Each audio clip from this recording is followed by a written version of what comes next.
Hi guys, welcome to Pakodi. Project Hail Mary, directed by Phil Lord and Christopher Miller, starring Ryan Gosling and Sandra Hüller. Story మ్యాటర్కి వస్తే ఒక virus వల్ల universe లో Sons అన్ని చనిపోతూ ఉంటాయి. ఆ వైరస్ కి సొల్యూషన్ కనిపెట్టడానికి స్కూల్ బయాలజీ టీచర్ అయిన హీరో ర్యాన్ గోజ్లింగ్ ని స్పేస్ లోకి పంపిస్తారు. అక్కడ మనోడు ఒక ఏలియన్ ని కలుస్తాడు. ఆ ఏలియన్ ఎవరు, అక్కడ ఏం చేస్తుంది, వీళ్ళిద్దరు కలిసి ఏం చేశారు, యూనివర్స్ ని సేవ్ చేశారా లేదా అనేది మనం మూవీలో చూడొచ్చు. ఇంకా మూవీ నాకెలా ఉందంటే ఇది ఒక స్లో పాయిజన్.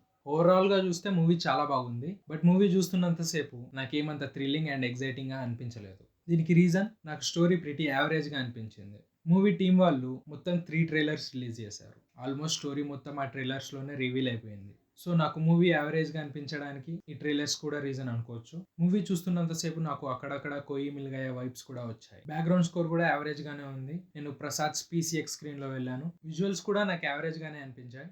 బ్రెడ్ టేకింగ్ గా ఏం అనిపించలేదు. బట్ మూవీ చూస్తున్నంతసేపు డెఫినెట్ గా నాకైతే స్పేస్ లోనే ఉన్నట్టు అనిపించింది. అండ్ అక్కడక్కడ కామెడీ ఉంది, ఫన్ జనరేట్ అయ్యింది. ఆల్మోస్ట్ మూవీ మొత్తం స్పేస్ లోనే జరుగుతుంది. అది కూడా బిట్వీన్ ఏలియన్ అండ్ హీరో. వీళ్ళ ఇద్దరి మధ్య వచ్చే ఎమోషన్ సీన్స్ అయితే అదిరిపోయాయి. ఇంకా మిగతా వాళ్ళ screen time and performance average గానే ఉంటుంది. అక్కడ అంత స్పేస్ కూడా లేదు మిగతా వాళ్ళకి. సో మీరు మాత్రం మూవీ చూడాలనుకుంటే ట్రైలర్స్ జోలికి వెళ్ళకండి, డైరెక్ట్ మూవీకే వెళ్ళిపోండి. అండ్ బిగ్గెస్ట్ స్క్రీన్ లోనే వెళ్ళండి. స్లోగా ఉన్నా పర్లేదు, మేము ఎంజాయ్ చేయగలము అంటే ఈ మూవీ మిమ్మల్ని డెఫినెట్ గా సాటిస్ఫై చేస్తుంది. మూవీ అయిపోయేలోపు మీకు ద బెస్ట్ ఎక్స్పీరియన్స్ ఇస్తుంది. సో చూస్తే డెఫినెట్ గా థియేటర్స్ లోనే చూడండి. This movie is made for big screen. And నాకు మూవీ చూస్తున్నప్పుడు వరుణ్ తేజ్ గారి అంతరిక్ష మూవీ కూడా గుర్తొచ్చింది. సో డెఫినెట్ గా థియేటర్స్ లో చూడండి. రివ్యూ నచ్చితే like, share, comment and subscribe. ధన్యవాదములు.